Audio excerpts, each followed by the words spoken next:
वैज्ञानिकों को बर्फ में जमी एक महिला मिली जो लगभग 10,000 साल पुरानी थी। हैरानी की बात यह थी कि उसका शरीर बिल्कुल भी सड़ा गला नहीं था और उसकी त्वचा बहुत ही चिकनी और सुंदर थी। जब वैज्ञानिकों ने टॉर्च की रोशनी से उसकी आंखों की जांच की तो उन्होंने देखा कि उसकी पुतलियां रोशनी पर प्रतिक्रिया दे रही थीं, जो कि एक जिंदा इंसान में ही होता है। उन्होंने तुरंत उसके दिमाग की गतिविधियों की जांच की और सब चौंक गए क्योंकि वह महिला अभी भी जिंदा थी। वैज्ञानिकों ने बर्फ को जल्दी पिघलाने के लिए हीटर और ग्रिल का इस्तेमाल किया।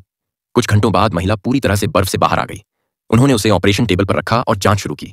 चौंकाने वाली बात यह थी कि उसके शरीर पर कोई ठंड से नुकसान के निशान नहीं थे। उसकी सांसें, नाड़ी और शरीर का तापमान धीरे धीरे सामान्य हो रहे थे।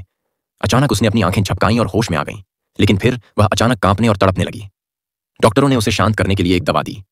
फिर खून की जांच की गई और पता चला कि उसके खून में कुछ अजीब बदलाव हो रहे थे, जैसे कोई वायरस हो।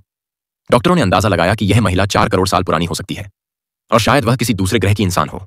तभी एक वैज्ञानिक साथी बेहोश होकर गिर पड़ा और उसके खून में भी वही बदलाव दिखाई दिए। सब डर गए कि शायद वे सब संक्रमित हो चुके हैं, लेकिन महिला यानी छोटी मे को कुछ नहीं हुआ। जब उन्होंने उससे बात करने की कोशिश की तो वह कुछ नहीं समझी, पर बहुत जल्दी भाषा सीखने लगी।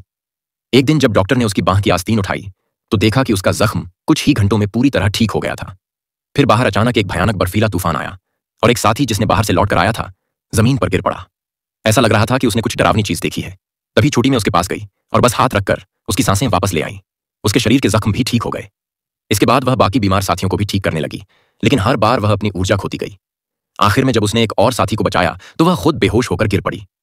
चूंकि वे लोग दक्षिणी ध्रुव पर थे और वहां इलाज की सुविधा नहीं थी, इसलिए उन्होंने छोटी मे को एक सुरक्षित बॉक्स में रखकर वापस मुख्य भूमि भेजने की तैयारी की।